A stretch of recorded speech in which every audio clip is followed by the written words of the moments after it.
They're over at SubScribes are now over at Odyssey. So Lil Tian, I think is her name, the American degenerate problem, I guess. Like, kind of rough to say the P word in the first 30 seconds. Those are the YouTube rules. You got to keep it cool.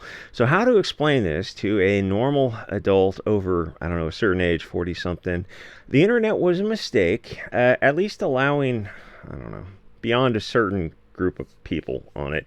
The early internet was amazing and a completely different experience because it was mostly white Americans, and there was a like a learning curve to get on it, and it was a little bit of an expense to get on it, and it wasn't that expensive. It was just like most people looked at it and go, in today's money, a certain amount of hundreds of dollars to get a computer that they weren't going to use other than for chatting. They just didn't see it as worthwhile. So the people who were on it were of a better caliber, and you had a really cozy environment and a higher quality of exchange.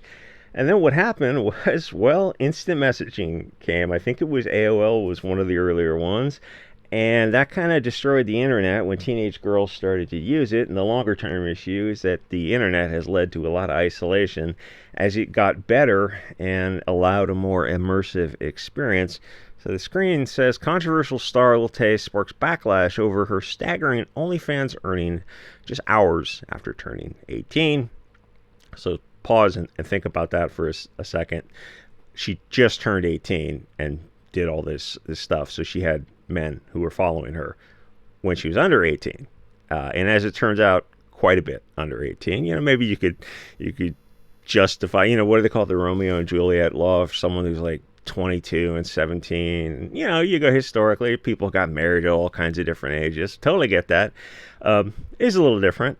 This is a little different. They're not getting married, of course. And she was 10 years old when she got started. So that's, So the net used to be used to arrange IRL experience, to go for a hike, to see a band playing at a bar, a birthday dinner. The net wasn't the first destination you went to unless there was nothing else going on, and then it was like a fallback. It was okay. You'd get a beer in the 90s and go on a chat room, and you could talk with people for a long time. And like I said, it was a way different audience. It was very segregated in those days, which we should bring back a way to do that today. If there's like a white filter on Twitter, you could filter like specific ethnicities or religions or whatever you wanted. That would be freaking awesome. So the early internet was rough, and at the other end, the globalists definitely do not want that. At the other end of the spectrum is Zuckerberg's virtual reality goggles for complete immersion, which sounds like a William Gibson plotline, which Meta spent $15 billion on it for it to spectacularly fail. Nobody went. The buy-in point was too expensive. Sort of makes me want, and the point was like how to further isolate people. We'll get them in a virtual reality, which was Michael Crichton was writing about in the 90s. And 30 years later, the virtual reality is finally starting to get to the things he was imagining, and obviously it's only going to get better and better until the price point for the goggles comes down to like the price of cell phones, which would be like $80 or something. And I don't think that bodes well for the country. So concerning that research, I assume the Department of Defense, the Advanced Research branch, or something equally horrible. It was a few years too early to get people plugged into the matrix, and the technology wasn't quite there, but it's waiting and it's advancing in the background. The thing that caught my attention was he spent $15 billion on it, and he's not stupid, and the people who work for him are not stupid either, and $15 billion is a lot. So what else was going on with that kind of money? And oddly enough, I did an article on this before, and there weren't a lot of other articles on it, and other people were saying kind of the same thing as I was. But when there's like a missing spot on the map, like with Epstein stuff, it is deeply disturbing because, reporters need content. They will cover anything. And then when there's spots that just aren't there, it kind of lends credence to the idea that, oh, this is something that needs to be investigated. And reporters who are desperate for clicks won't do it because there's something that is more expensive, some risk to themselves. But the thing with Zuckerberg is that he was trying to do something for $15 billion. He also used a VPN company recently to spy on users. Anyway, the internet was a mistake and social media got much better, and smartphones got cheap enough for kids to get online. I mean, this is literally a $40 used smartphone. It works perfectly for this, and unfortunately that buy-in point makes it accessible to kids.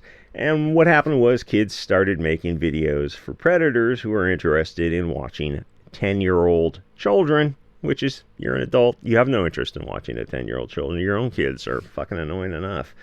Google/YouTube played a big part in pushing kid stuff. And, you look at your own kids and you go like, oh, I'm going to put you guys on the internet. Now, there's a guy on YouTube who, his family makes millions, and they go like, not go-kart racing, remote control car racing, and the kids have to pretend to be excited while the dad races the car around, and the kids are cheering in the background. It's fun. It's not, the thing is, it's not like degenerate the way they do it, and they're making millions of dollars doing it, and you look at that and you're like, yeah, I kind of get that, but it's like the trans stuff, and when girls get on there, is like should ring alarm bells. Oh my God! Are you projecting your own? No, we're not projecting. Like, you're afraid of spiders, you must secretly want to bang them.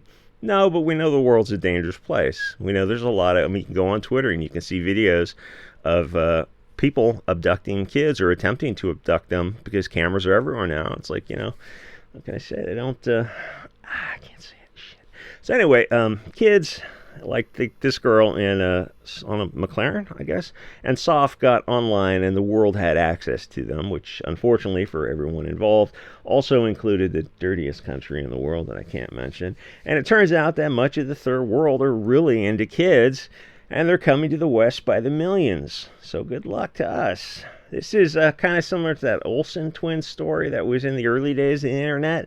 I think it's mostly a joke. One was that show on the 80s or 90s or something. They were turning 18, and those were the early days of the internet. So, like, okay, they turned 18. Why are these guys getting so excited about it? I didn't understand at the time. Because I don't think like OnlyFans existed. So, like, they turned 18. What were these strange men on the internet going to do? Do you think they were going to go do Playboy or something like that? I think they went into selling perfume and like clothing brands and that kind of stuff. But we call these guys, we call these guys pedos, and in a better world would simply wood chipper them into fertilizer for the flowers. I was thinking we could have a park called a good pedo flower garden. Because, like a good communist, how do you get a good communist? Anyway, no offense if you're on that side, but it's better if you're off this mortal coil. Anyway, I don't know what happened to the Olsen twin. Is that a McLaren or a Ferrari or something? It seems like a car if you're a guy, you would get that and instantly crash it and die horribly. Because that TV show that they're on was beyond stupid. It had a bunch of people in San Francisco, back when San Francisco was kind of nice in the 80s and 90s, which I think the guy who starred in it was Steve, I Suck Dick for Cocaine Gutenberg from the Half-Baked movie, if you saw that. That was an excellent film. And one of those guys does like podcasts, and he's super bass. I think he's tied in with Anthony Cumio or something. So one of the nightmare things that happened was you got trans kids online. You had mentally ill parents selling their soul for money, their kid's soul. It's absolutely insane when you think about it. That was at the time when Desmond is Amazing is one of them, and then there's this other more famous kid who's got a YouTube channel. I think it was like the Learning Channel or something. That was at the time when YouTube had kids, believe it or not, in bondage scenes with superheroes. I shit you not, I saw the videos myself. They were like for kids videos. So what you had was people in costumes, like Spider-Man was the face covered, so he was a masked man, anonymous, and you had kids, little girls, taped to the wall. I don't know if they're still on YouTube. I think they cleaned that up, but it's like, that went on for years, and people were talking about it, and YouTube just kept those videos up because there was a certain. I mean, you look at that and you're like, okay, we know what is going on here. And the fact that it stayed up for so long, and Google's one of the biggest companies in the world, it means you've got rot all the way down. It's kind of eyes wide shut, just burn society down territory. You can take a look at the Balenciaga ads if you think I'm crazy. Again, wood chipper, all these people. So now this new model is for little girls to go the online route to get an audience of men, and obviously the parents are aware, but the money is amazing. So, there's temptation there. Then they turn 18 and they go on an OnlyFans type of site. I don't know who owns OnlyFans. And they jump into adult stuff for the men. I won't say who they are, who have been watching them and cooming since they were 10. The Catch Me Outside girl went that route. She was on like talk shows or something, and she got famous for some tagline or something. And then she turned 18 and I guess started going that thing. The other issue is kind of like, why is porn legal in the first place? You have kids who have access to it, and it hurts their IRL relationships when boys and girls are looking at these things and they think this is kind of normal, and the stuff they're doing is just not normal, and the kids don't need to know that, and Cosmo doesn't need to teach little girls how to have all this kind of degenerate stuff. And sometimes kids are on it as trafficking victims. You got to ask, did the founding fathers intend for adult videos to fall under free speech? No, they didn't have wood chippers, but they would probably go the Indian route where they strap people to cannons and blew a charge through them, which actually blew them to pieces, which just seems like something to bring back. And how come more people aren't talking about it? Maybe not banning all of it, I understand that, but you could start with banning the online sources of it and make it much harder to get for kids. And Supreme Court analyzes things and you go, well, how, you'd make it harder for kids, so you would also make it a little bit harder for adults, but what's the compelling state interest in this? And I think you have a really good argument. It's weird that that industry has so much money to fight these Supreme Court battles, and they fought this stuff for a long time to move this stuff into cities. Not the ADL, SPLC, ACLU. Has been, all those groups really have been fighting very hard to move degeneracy throughout America. And the other thing is, like, there's a spectrum of adult stuff. I guess I'm going to put a trigger warning on this. And you got to ask, like, okay, they're on the far end of the spectrum. Does society really need violent stuff? Maybe just start dialing it back to less graphic stuff. And the adults involved with kids obviously get the death penalty, and that should be public. And I think it's kind of weird that this is an elephant in the room. Like, America just is saturated with internet prawn. I mean, like, a reasonable restriction would go, okay, adults, you have to go to a store to get it. That's a fair restriction. Take it off the internet with heavy penalties, financial penalties, criminal penalties, and all kinds of IP blocking. No, we don't need, like, the growing internet censorship, which kind of happened overnight in Europe, which is another video. It's this Hegelian dialectic, the problem, reaction, solution, where now YouTube is doing IDs, which is fantastic because it'll kill YouTube and people go to Rumble and Odyssey. And the liberals always go, well, what about child beauty pageants? Hey, you can ban those as well. Most people on the right are in agreement with that. You can just ban all kids in all aspects from the internet, and like, you'd be better off for it. Even the videos of the kids playing with remote control cars, because there are people watching those, and it's like, you just don't need to do that. And the future for this gets worse and kind of better in a way, because AI is going to replace these kids and most of the OnlyFans girls, and probably some influencers as well. I mean, not yours, people like yours truly are irreplaceable. Don't laugh, because, I mean, obviously the things I said, not on YouTube, but on the other platforms, you're not going to have a controlled AI say those kind of things. The time period for this aspect of the internet might be as short as the time period for CDs. Remember, those things came out, and that was like, how long were they around for?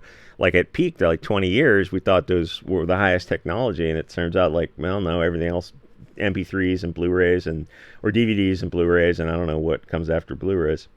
The other aspect of this is how the internet addiction is helping to lower white birth rates, and that's a video I'm going to do on Odyssey and SubStars. The isolation is kind of right out of there's a Philip K. Dick short story, and I think it's him, and I looked it up to find it, where a burglar goes into an apartment, and he finds this girl who's like a junkie, but she's hooked up to the internet, and she's trying to self-delete that way, and he slowly saves her life and brings her back.